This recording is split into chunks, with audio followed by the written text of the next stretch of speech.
Hello, welcome to Postcolonial Space. I'm Masood Raja, and today I'll briefly talk about another literary theory concept.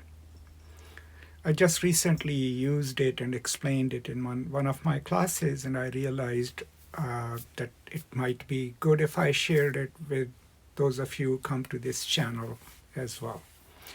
And that is the term often used by some postcolonial scholars called the pre-constituted subject. Okay, so Chandra Mohanty uses it in her book where she's talking about Western feminism and how most Western feminists see the third world woman as a pre-constituted subject. Then Judith Butler also uses it in Gender Trouble when she's talking about women and the figure of the woman as seen as a pre-constituted subject. So what is the rough understanding of that? So in order to understand the term pre-constituted subject, we have to know our Foucault, right? And we have to know discourse. And what we can roughly understand from discourse is that most of the times, whatever we are, whatever we do, how we understand each other is because our bodies, their actions, our actions are discursively produced. So behind everything that appears to us is a discursive structure, is a structure of power and knowledge. And when we read a sign or a subject within any given discursive structure, a more complex reading of it would be to read it with the determining discourse that creates that sign, that creates that subject. That means that in formulating our judgments about a topic or about a person or about a subject, we are taking into account the discursive framework within which that subject or that sign emerges. So there are less chances for us to naturalize it or essentialize it. There are less chances for us to stereotype it because we are taking into account what constructs that sign, right? Keep that in mind. So when the third world woman is offered as a pre-constituted subject, what Mohanty is saying, and you can watch my whole series on Chandra Mohanty's book, Under Western Eyes. What she's saying is that most of the time, the Western feminists have already decided what a third world woman is. And there are certain tropes under which they see it. Oh, as third world woman as a victim, third world woman as a victim of patriarchy, third world woman as silent or submissive, right? These are thoughts about the figure of the third world woman as a pre-constituted subject because no underlining aspects of that subjectivity is mentioned. It is as if that is the only way the Western feminists can see the third world woman, right? And that is what Mohanty has a problem with, because when you look at someone or something as already there, as already constituted, you see that as a natural state, as a natural state of that subject. And then when you offer remedies, you offer remedies on the level of the sign and not on the level of the structure, right?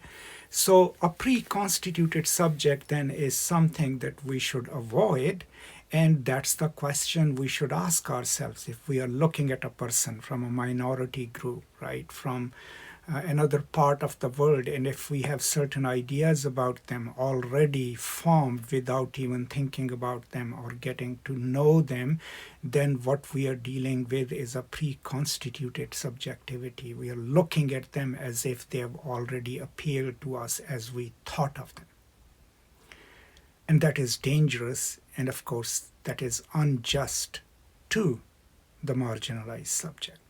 So pre-constituted subject then is a trope that we in postcolonial studies or feminist or minority studies scholars mobilize to complicate any naturalized or essentialized view of human subjects as stable entities for which remedies are offered, right? But rather what we encourage and hope is that the dominant group, the scholars from the dominant group, will look at any given situation, women, men, gender, whatever, and place that subjectivity within its determinant discourses or even ideology. And that way, they are not just speaking about the third world woman, they are speaking with the third world woman and trying to learn from their lived experience.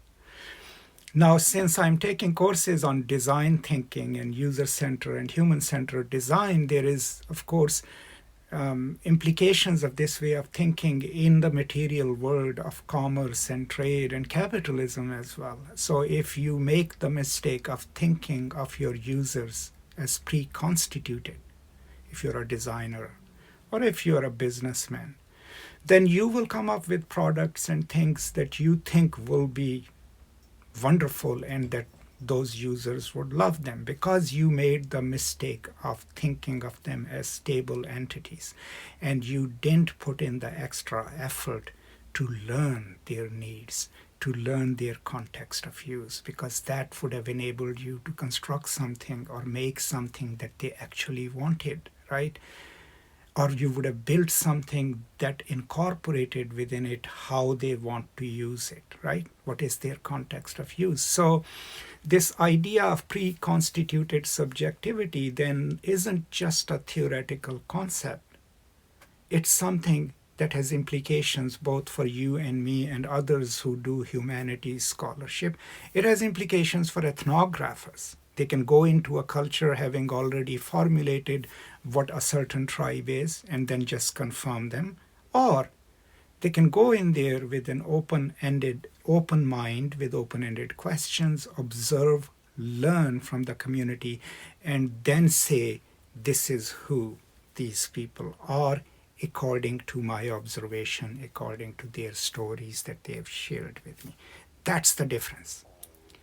When you rely on pre-constituted subjectivities to argue and make your point, then all you're doing is impugning onto this subject your own personal preferences and prejudices. You are trying to decipher a complex subject without even getting to know as to how that subject comes to be, and that subject, just like you, is also part of a discourse.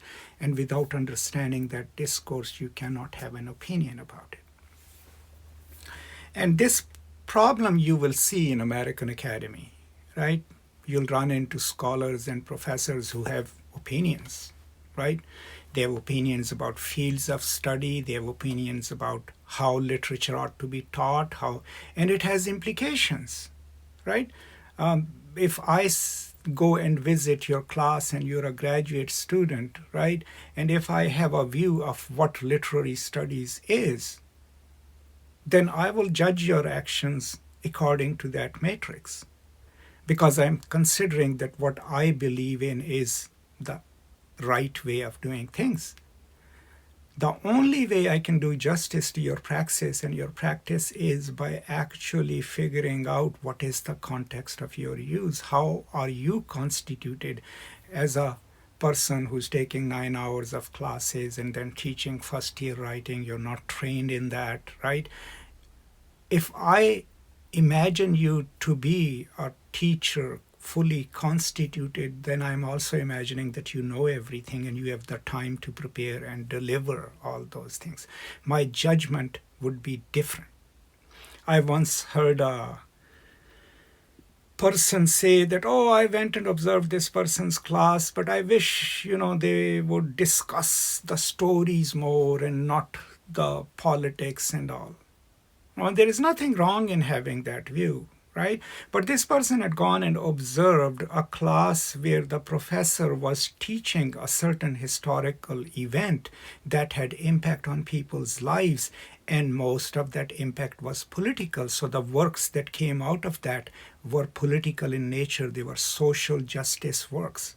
To expect that person to just teach, this line here is layered and it has this aesthetic value, is preposterous. But the only way we could have done justice to that person teaching that class is if we had not taken literary studies as pre-constituted, as a stable thing, but as something that is fluid, right?